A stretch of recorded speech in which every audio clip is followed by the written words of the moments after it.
তামিমের আমাকে ভালো লাগে। বরিশাল আজকে জিতবে, 100% জিতবে,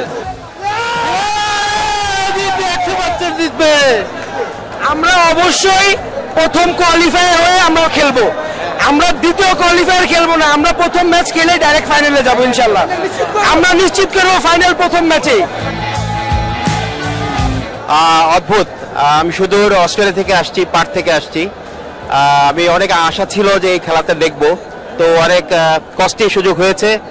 পরিবেশটা ইলেকট্রিফাইং, খুব ভালো লাগছে সবার মাঝে খেলা দেখতে, অন্যরকম আনন্দ। খুব আশা নিয়ে এসেছিলাম, আমার মনে হয় খুব ভালো ভালো প্লেয়ার ছিল, কিন্তু আনফর্চুনেটলি আমরা সেই চোখ ঝাঁঝানো খেলাটা দেখতে পারলাম না। খুবই একটু আশাহত, বুকে একটু কষ্ট নিয়ে যাচ্ছে আর কি।